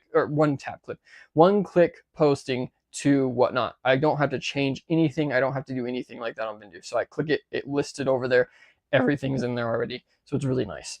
And it's super easy, and we'll see if we do it. Never consider Whatnot or spent any time on it. Might look into it now. Yeah, I didn't either. Now I signed up for, you do have to sign up and go through like a sign up phase. It's not as simple as just, opening a seller account over there. They do want you to go through like a, they have you set through like a live call with them with a whole bunch of other people on it, but a live call with them to explain it and stuff like that, because they are trying to get auction sellers. You have to submit photos of some of your inventory and stuff like that. So it's not as easy as opening up an eBay or Whatnot. That's what I about said. Or a Amazon account or anything. You do have to go through a few extra steps. I signed up for it because I had all these pop figures and I thought about doing them over there as an option, but I just never pursued it. So I still had the account. So when this popped up, it was super easy to, oh, that's sexy. Yeah, it's not as simple as doing that. But like I said, it may be worth it if you sell collectibles, if you sell anything like that category, sports cards, toys. Yeah, like action figures, toys, stuff like that, plush. What else is over there? Shoes, a lot of like hype shoes and hats and stuff like that. They do all kinds of categories over there. And they have a really unique following. And I don't know if Whatnot auctions are great because you do have to have a following of people before you start selling stuff for a decent money. It takes a lot of time and a lot of effort to get the auction portion of it up and going. But with this marketplace, it may be worth signing up for because, like I said, it works just like eBay. You just list it over there, and then people can search for items, and they see it in their search results, and they can buy it straight from there. I have a pretty good size comic book collection I'm starting to go through. Yeah, it may be worth it because what you could do is you can use that information to get approved to sell over there, and then you don't ever have to do an auction. Like, you don't ever have to do one. You can just do the prices. I've never done a Whatnot auction, so I just listed all this over there through the cross listing. But there's a huge market over there for, especially for collectibles, comic books, that type of stuff. There's a huge market, so it may be worth it for you if you have a lot. And like I said, it took me less than, it took me maybe an hour. Even watching the video is like 30 minutes, 40 minutes, something like that. That live call is. And then they give you the code to activate your account. So it's worth it. I would say it's not as easy as just signing up. You have to actually sit down and do it, and put a little bit more time into it. But hey, like I said, if you have a lot of collectibles and stuff like that, there's a large market and a large group of people over there that look for that type of stuff. So I'd recommend checking it out. I don't get anything from it. Like I said, something we could. Actually, I guess I could have put my referral link in the description if you want to use that. We'll do that after this video, but like I said, I'm not promoted by them or anything like that. It's just something that they offer. And like I said, we did make a sale over there, so pretty cool. Next up on the sales list, we've got these New Balance. I've had these forever. I don't know why they took so long to sell. They're a good color and a good size, 11.5. They are 4 wide, but like I said, New Balance sell really well normally. I may have had them priced too high for the market. That could be. But these ones here sold. These we picked up from a close clearance event. Couldn't even tell you how long ago. We paid $22.50 for them plus tax, so 25, 26 bucks, something like that. So we paid up for them a little bit, but we did sell them for $74.99. That's why it took so long to sell. They're actually sold them for $5 more than retail. I don't know why I had them priced that high, but $74.99 for these ones. And they're going out to Daniel in Waco, Texas. Now with this one, I am going to have to actually peel the Kohl's regular price tag off too, because it's $69.99. And I've actually had people complain about that on these particular shoes or on the New Balances before. So we will pull this tag off as well, or at least the price portion of it, and that'll be going out. So, but yeah, what else is going on? Like I said, we did get that sale over on Whatnot. We've had them listed for 2 weeks, so I'm not going to say it's a huge sell-through, but my prices are high. I didn't adjust my prices. All my prices come straight from eBay. Whatever I charge on eBay, I charge on these other sites. And now with Mercari charging the buyer's fees, my prices are way high. With Whatnot, they charge the customer the shipping fee. I don't think they even give an option for free shipping. So, my price is still going to be higher than, they could have gotten it cheaper from me if they bought it on eBay. I need to go through and adjust some of those prices down, and I probably would see some better sales results, but I haven't done that yet. I just haven't spent the time on it. I probably will here soon since I'm kind of out of inventory to list, so maybe we'll focus on that a little bit more in the next couple weeks, but it is an option for over there. Let's see. We got, oh yeah, we got another return request. Item not as described. I don't accept returns, but obviously people can still find it. They bought a bucket hat from me, a Nike bucket hat. I don't remember if I showed it in the video or not. I think it was during the week that I sold it. Arnold said, did you find a method to synchronize all those different platforms? Yes, I'm using Vindu. That's what I'm using, Arnold. They offer, you can list all your stuff to where it's on all those different sites, and when it sells, it delists from all of them. I haven't had a Mercari sale. I talked about, this has been a couple weeks ago, I talked about how it wasn't pulling my Mercari sales from eBay, so my eBay listing was staying active. I haven't had a Mercari sale to check it. The team was supposedly looking into seeing why that was on my account. I never heard back from them, but when that item sold on Whatnot, it did delist from Mercari and from eBay. So it looks like they may have fixed the eBay thing for me, which is cool. So if I can get a Mercari sale, maybe I'll drop a price on something real low just to get a sale and see if it's actually delisting from Mercari, then I'll be able to 100% recommend Vindu for cross-listing, because like I said, it auto delist. You don't have to do anything. If it sells on one, it's going to pull it down from all the other websites or all your other platforms.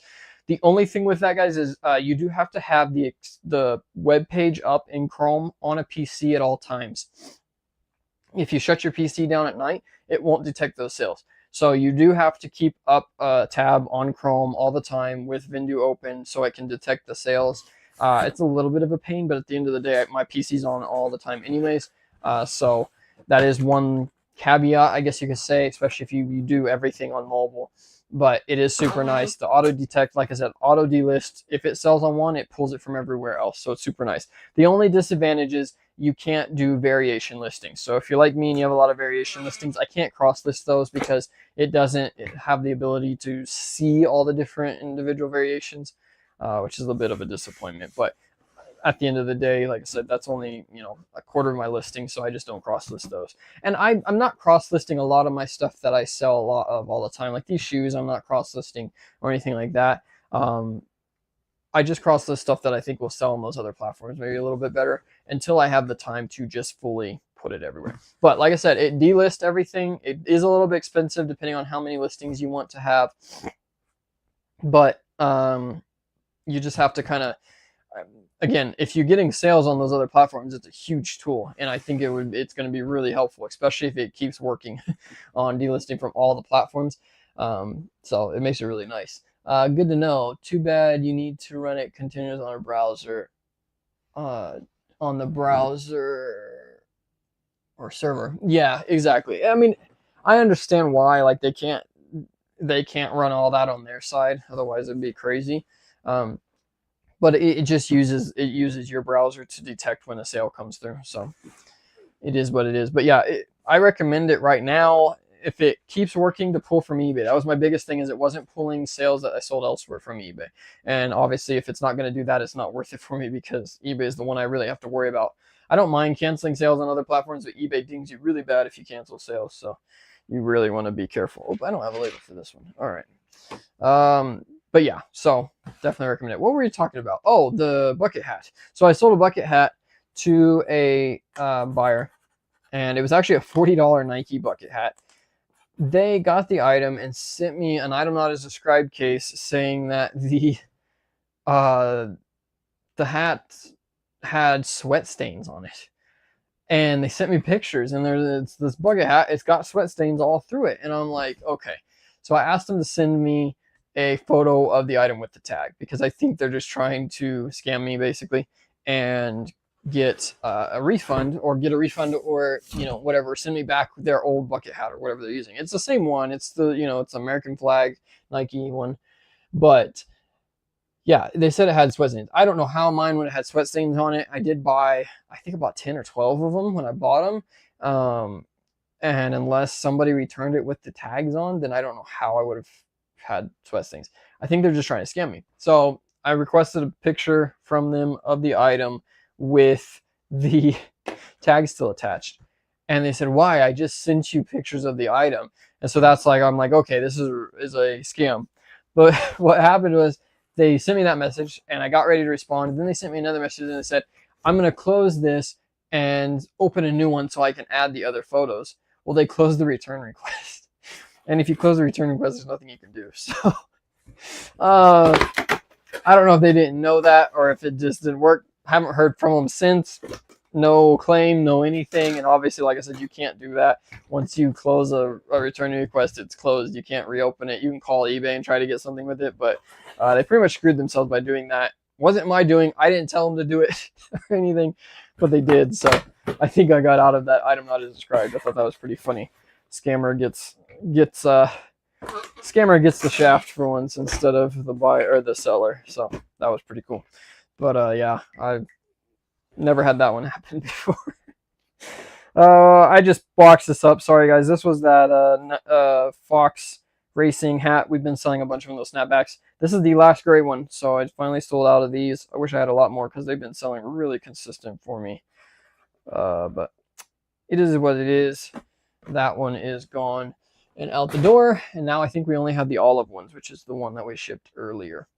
Let's see, what do we got next up? This was a really cool buy. I actually got this super cheap. and I think we paid like $3, $4, something like that. This is a Philadelphia Eagles with the old retro eagle logo on it, and it's like a Carhartt brown. It's not Carhartt, it's a New Era, but like a Carhartt brown. Super cool hat if you like the Eagles. And we sold it for $30. I underpriced it. I should have had it priced at $40. I knew it was a unique style. There was nothing like it. But it is a 920 dad hat, and I shouldn't have priced that low. I'm not going to complain. Obviously, I made a good profit on it, but I think I could have made probably an extra $5 to $10 if I had priced it correctly. I don't know if I just copied another listing or something and didn't pay attention, but oh well, it's out of here, and it sold within a day. So really did underprice that one. Next up, we sold another bucket hat. But let me write this one down. As you can see, I don't have my labels for these because I was running late again. Oops, writing the wrong name on it. This is Daniel. So I gotta print those after we get done with the live stream. Everything goes wrong when I try to plan ahead for these videos, guys, and today was no exception. But we got it working, and it seems to be working pretty good so far, so hopefully it'll stay that way. The next item we did sell is this bucket hat. We picked these up from a bread and butter call out. I want to say, I don't remember if this was a Dick's Sporting Goods call out. I can't remember. I can't remember where we got it, but we did get these. It's a Nike Paris. Is it Saint Germain? That's probably not how it's pronounced, but it's a soccer hat. Sold it for $39.99, and the retail is actually $30. So nobody else has these, or they didn't when I listed them. It's taken a little bit of time to sell, but they do sell, and they are selling for $40. Going out to Raymond. And we're going to ship this in a box. I could ship it in a poly, but I've got these boxes, and they work pretty well. And a lot of people don't mind. Or a lot of people like getting them in boxes versus just throwing in a poly, if you can do it. Obviously, don't do it if you save money by shipping it in a poly, or obviously if you're paying for boxes, then don't ship in a box. But we like to cheat on here with these free boxes, so we're gonna ship it through with a box. Did I say box enough? That was a lot of boxes. All right, going out. Let's see. What do we have next? We've got a Dodgers hat that I picked up $13 into $39.99. Retail tag is actually more, so we didn't quite get retail out of it. Going out to Alejandro. Let's see. So wholesale. Let's see. Oh, we got a surprise Kohl's clearance event. If you follow me on Instagram, quick plug for Instagram. If you don't, check it out. There's a link in the description, or Delco Resells on Instagram, same handle, all one word. Go check that out. But we actually shared it over there. Surprise Kohl's clearance event. Another one out of nowhere. Only 3 days over this last weekend. And yeah, didn't get much. I bought, I think, 2 SKUs from online. Some shoes, got a pretty good deal on some Skechers. But other than that, there really wasn't a whole lot else that I wanted to buy. Made some call outs over on Bread and Butter, but that was about it. But I did not hit in store. It was just scraps. It was just whatever was left over. I'd already hit it pretty hard the last sale event. And unless they had some new markdowns, which they could have, but I just didn't feel like it was worth my time and effort and stuff to go hit them all again. We will be going tomorrow to hit a few places.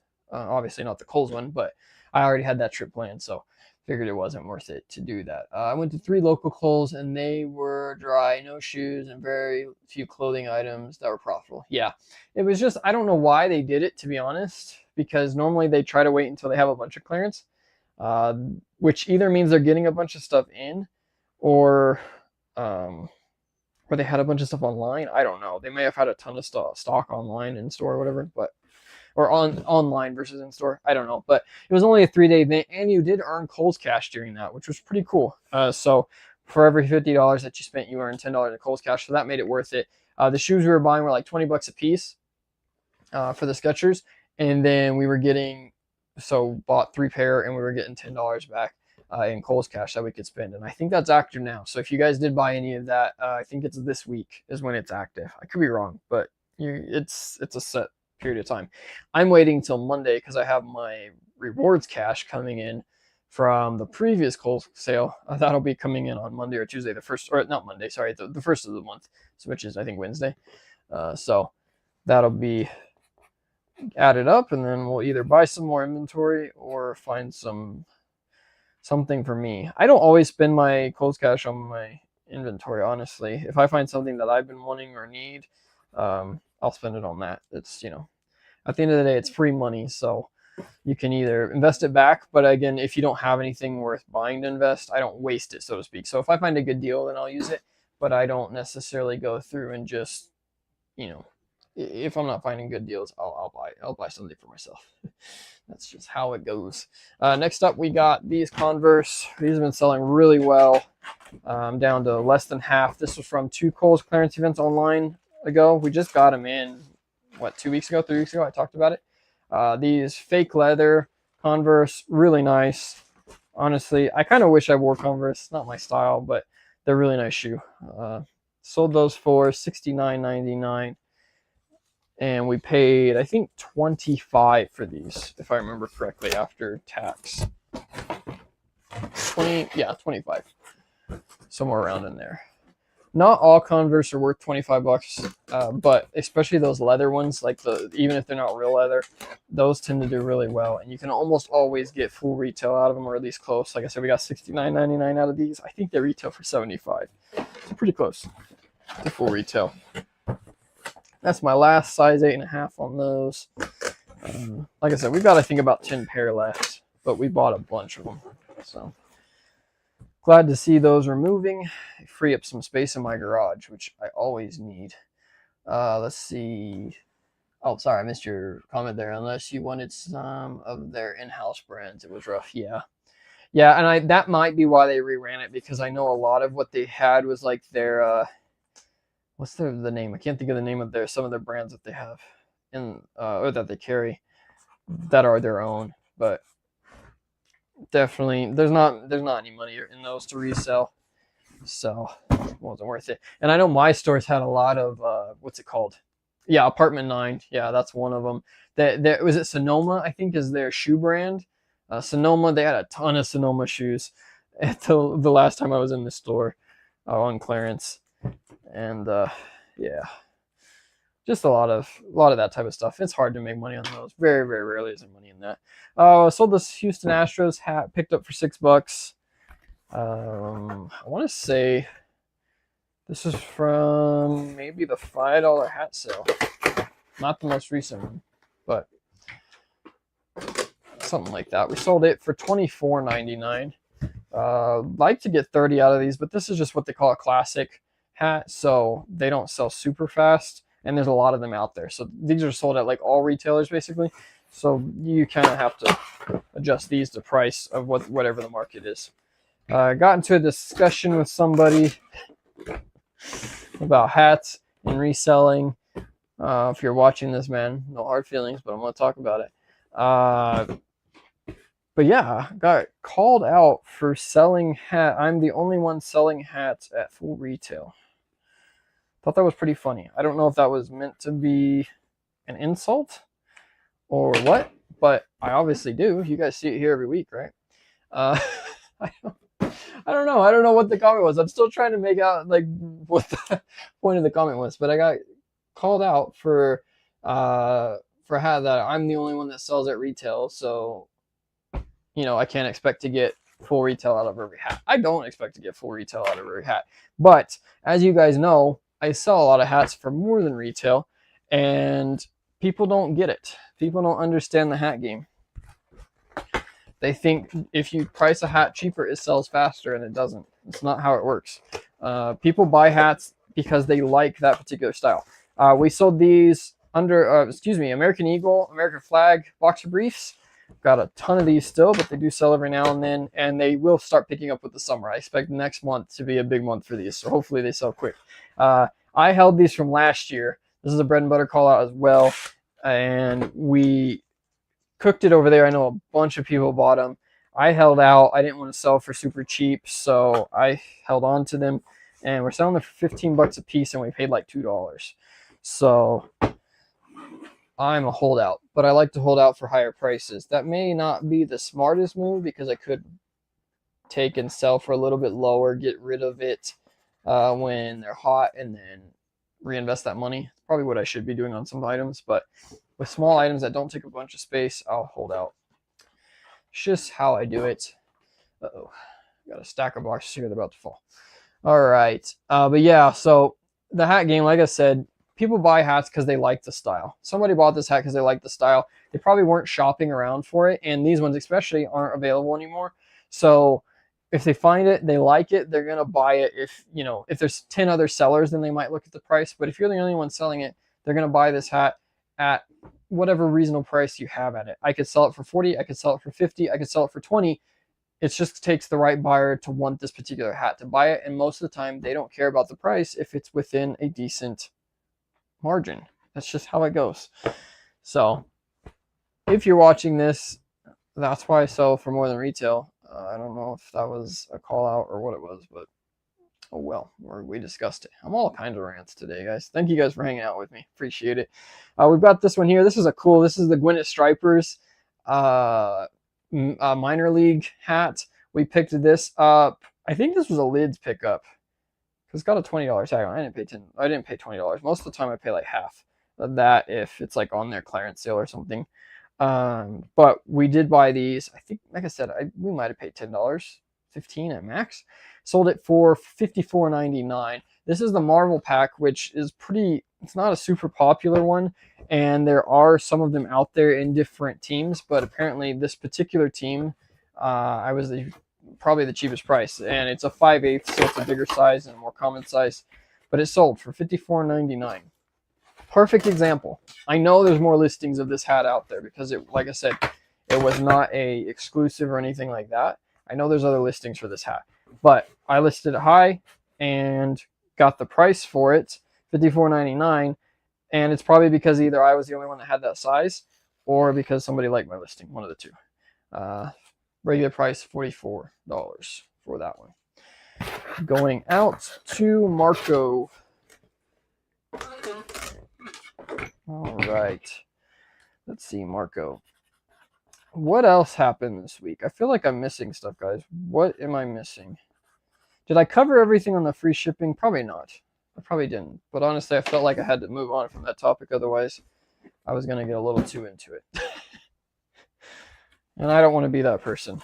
I understand everybody's opinions. Or I don't understand everybody's opinion, but I appreciate everybody's opinions and why they do what they do. But I'm going to be honest with you guys. I feel like there's a lot of people in reselling that have no business being in reselling.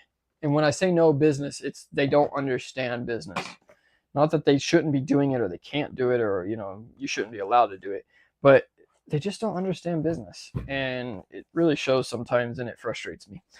This is brand new in the box. This is a drive belt idler pulley for, let's see, it doesn't say what model it's for, but it's for cars. This is a car part I picked up from a bin store probably a year or 2 years ago, 3 years ago. I don't know, probably 2 years ago. I've had it for a really long time. It finally sold. That's what car parts, you never know. Sometimes they sell quick, sometimes they take forever. This one here sold for $17.99, and we probably paid $1 or $2 for it. I didn't pay much for car parts. I would wait until they were at the end of the week from the bin store because nobody else really bought them unless they were a reseller.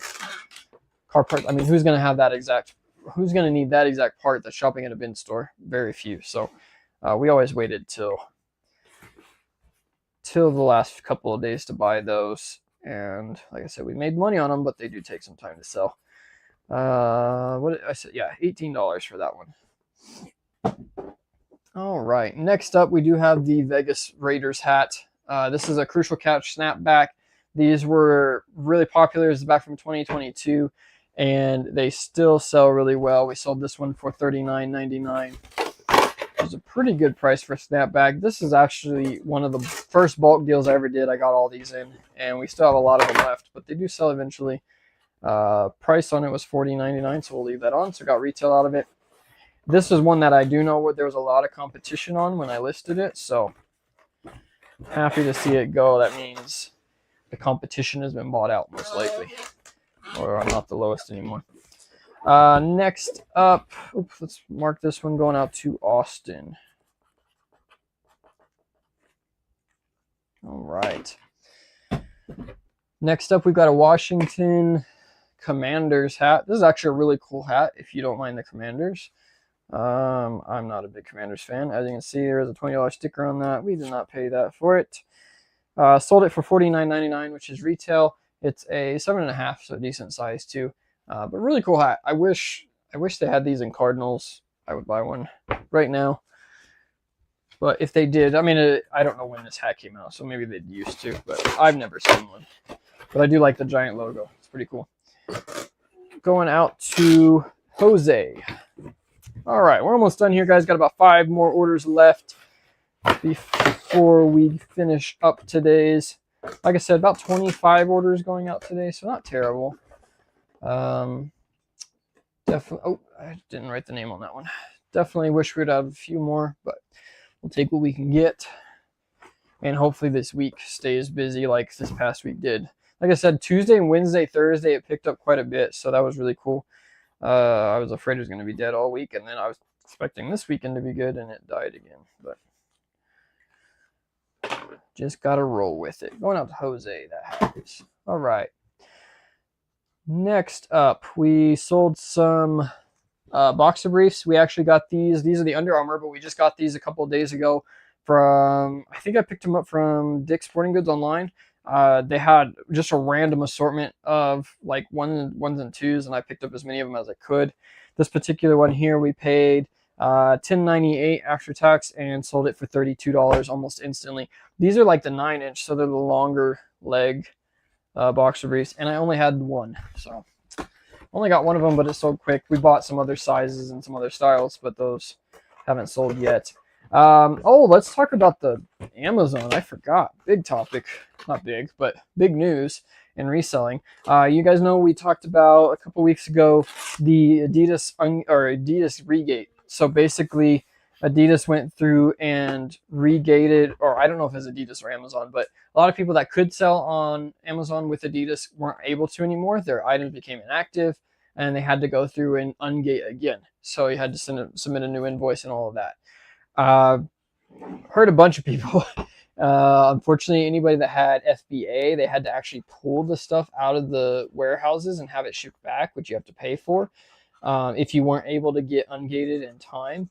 And Amazon was like not accepting anybody's ungates. I mean, there was a few people that were getting theirs through, but for the most part, everybody that was applying to get ungated again were getting denied for one reason or another. So it hit, I think, like 75-80% of Adidas sellers. You can go through and check on orders. For instance, this bucket hat right here, if you go and look at this bucket hat on Keepa, you can see where, like, I think it was the beginning of this month or something like that, it dropped from like 20 sellers down to like 5. And almost every single Adidas listing looked like that. They hit about, I think they said about 75-80% of sellers off of Marketplace or off of Adidas. That really hurt, and like I said, I was one of them. I have a lot of Adidas inventory listed over there, but I didn't have anything in FBA, thankfully. But it did that, so it was a big ordeal. Obviously, a lot of people talking about it. But just this past week, out of nowhere, all of a sudden people were being able to sell it again, and you could go in and your stuff would still be inactive, but if you actually went and tried to create a listing on an Adidas product, you could do it again. I think everybody, as far as I know, I've not heard anybody that didn't work for. And that just happened, I think, Wednesday. So like all my Adidas apparel, like this bucket hat here that we sold, it all sold, or I was able to go back in and add those products back in. You could just change the price and it would adjust and be active again. So they basically ungated everybody they regated. So I don't know if it was a mistake or if it was a strategic move to try to kick a bunch of people off and get that inventory out of FBA. I don't know if they would do that. I mean, it's Amazon. They probably would. But yeah, pretty big ordeal. Like I said, it hurt a lot of people because a lot of people had to remove their inventory from Amazon, which really sucked if you had it in FBA. So I feel for those guys out there. If you're one of them, I'm sorry. But thankfully, it is back up. And that's just part of it. So that's part of selling on Amazon. You have to be ready for that type of stuff. Amazon is not friendly toward resellers, and at the end of the day, you know, you just kind of got to expect it. The other big news with that is they did gate they actually restricted Nike. So I can still sell Nike. I've been ungated in Nike for a couple of years now. If you've been ungated, you're no issue. Like they didn't go through and regate like Adidas did. However, if you're trying to apply to sell Nike on Amazon now, they won't let you. You can't even apply anymore. You have to get like a written thing from Nike and send it into Adidas and everything. It's a big ordeal. So it's a restricted category now. You can't sell it, just like you couldn't sell Under Armour shoes on eBay and so on. So unfortunately, what's going to happen is if for some reason they do decide to kick sellers off like they did Adidas, then we're in trouble with Nike because you can't actually go through and reapply. So we'll see how it plays out, but not looking. Amazon's really cracking down. They are really cracking down on the reselling aspect, and hopefully, we'll ride it out, see how long we can use it. But I would definitely not be planning on making that your main source of income, at least as of right now. And like I said, that's not for everything. That's just for these two brands. But with all the fees they've been putting in place, Amazon has and stuff like that, they really are trying to get rid of the small guy, which is fine. I'm not like a lot of people and say, shame on them or anything like that. Their platform has never been a reselling platform, at least for the last few years. Maybe back when they were doing books and stuff it was, but it's for the past several years it's not been looked at as a reselling platform. They don't look at it as that, so can't really blame them. But it does suck for those that have put a lot of their time and invested their money and all that into their businesses if they are focusing on Amazon. I still sell over there, and I still plan on selling over there as long as I can, and utilizing it like we've talked about, high volume plays, stuff that has low return rates, that sort of thing. But it's definitely a side option. eBay is going to be the main one for me for now because it's just a little too volatile at the moment. Sold these socks for $20. You paid $5 at a Kohl's clearance event. Nike socks. These, I've had them forever too. This has been probably a year ago that I bought them from the Kohl's event. And we did sell them finally. We have a bunch of them, so we'll see if we can sell some more here in the near future. We did sell those on Amazon, so that's some of that Nike gear. Like I said, those that if any new sellers are trying to get ungated, they won't be able to sell in the Nike category. So hopefully we can keep a hold of it for a while. All right, this is going out to Cameron. All right. What do we got next? We sold some Nike Vapor baseball pants. These are still doing pretty good. Got about 10 or 15 pair of the gray left, and then I got a lot of black pair left. Those aren't selling. I need to check some prices on those, but still selling. Sold these ones for $49.99. We paid about $20 for them, $15 to $20 depending on when I bought them. And these were actually that eBay to Amazon flip. So I bought a whole bunch of these off of Amazon, or off of eBay actually, and turned around and flipping them on Amazon. So there is sourcing everywhere, guys. Even if you can't get out to a store, there's always online arbitrage, but you never know what you're going to find on eBay that you can turn around and sell back on eBay if it's price cheap enough, or other platforms. All right. Did I cover all my topics? Let's see. I feel like I did. Video didn't complete all listings. Vacation return request. Vacation. Yeah, the Adidas ungate Nike restricted. I think that's everything. Man, I feel like I had a bunch more to say, and we're down to the last bit. Got a couple more listings here, guys, and then we'll be out of here. A couple more sales to pack up. Like I said, we did sell this over on Whatnot for $13 plus shipping. You don't hear me say that very often.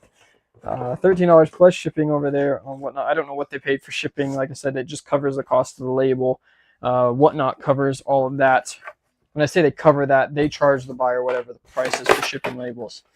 And as long as your weight and size dimensions and stuff weren't under, then you don't have any extra fees. So they paid the shipping for this one. I got $13 minus their fees. I think their fees are 15% like everybody else. I could be wrong. I haven't checked, but I think they're about the same price for those over there. But it's nice to get that out of here.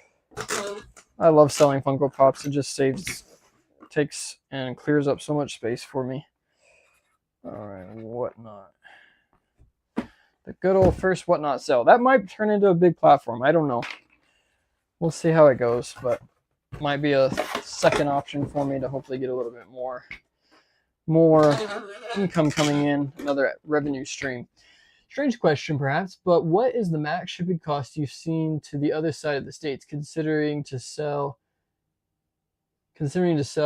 from US from EU? Let's see. What's the max shipping cost I've seen from one side to the other? I mean, it depends on, I guess, kind of what you're selling. Getting better prices and notice shipping within the US or from the US quite expensive compared to my cost. So you're saying like you find it cheaper to ship from where you are to the US versus from US to US? Is that what you're saying? Smaller partials below 2 kilograms. I'm guessing 2 kilograms is like 6 ounces. Let's say 6 ounces. The max to ship coast to coast for anything 6 ounces here in the US, with like USPS ground, like your basic shipping. Man, 6 ounces. I don't think I paid ever any more than $6. $7 would be high. But yeah, for stuff like that, like under 6 ounces, even under a pound, I think the max I've seen is like $8, $8 max, for anything under a pound.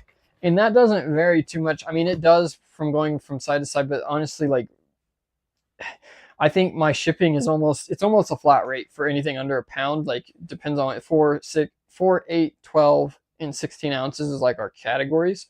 So anything under 4 ounces or under 4 ounces is like, $4.50. Anything 4 to 8 ounces, I think, is like 5 something. 6 or 8 to 12, I think, is 7, and then like, not even 7, it might be 6. It's very minimal price difference between the two. And like I said, if you're shipping a 4 ounce package from here to next door neighbor or versus across the US, I think it's way less than $1 difference in shipping. Okay, shipping costs from US to EU around 20 to 30 USD. I can deliver to the US for less, but it should be acceptable for the US buyers, of course. Yeah, exactly. Honestly, what's crazy is people from China, like, not people, but the sellers in China, like, that sell all the stuff like that, they can ship to us here in the US for like pennies on the dollar. I don't know how that works, but like, you can go and buy something and they pay, $1.50, $2, something like that, for a small, really tiny item, but they're paying like way cheaper to ship it here to the US. And the thing is that it comes into a port and goes from that port all the way through wherever. So I don't know how they get better shipping charges than we do, but it does seem like if you ship into the US from outside, it costs more. Like I said, you're saying, $20 to $30.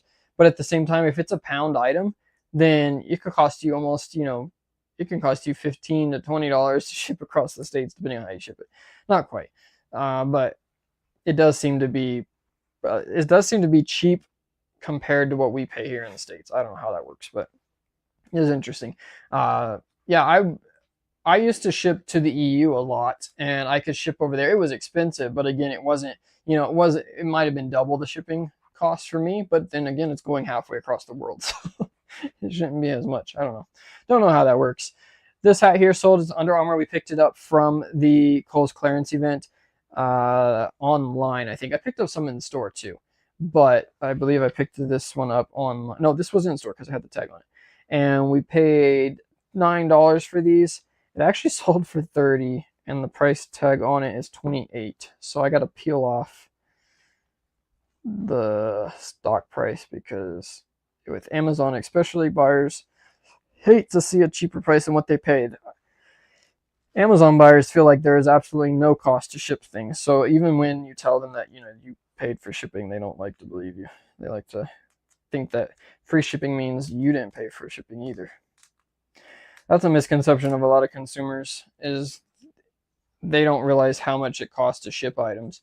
So when they get an item for $30 and they're not happy, and you tell them that you can return it, but they're going to have to pay for shipping back, they freak out because they don't think about shipping costing much. And half the time it's not worth it. But is what it is. Not everybody, like I said, not especially in today's world, not everybody understands the back end of stuff. They've never had to pay shipping on anything, so they don't even know what those costs are. Next up, we got these Adidas slides here. These we picked up, again, Kohl's clearance event.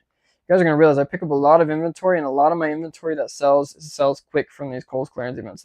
That's why I pay so much attention to them, and I hit them as often as I can. Again, this last one I knew was just kind of a repeat of whatever they had, but hopefully the next one will be pretty good because they'll have some new clearance. Going into, once we hit summer, they're going to start clearancing out their, especially their fall stuff. But they'll start clearancing out their spring lines and stuff like that. And the next event, hopefully, it'll be pretty good. I expect it to be good, but we'll have to wait and see if they keep doing them every 2 weeks. Maybe not.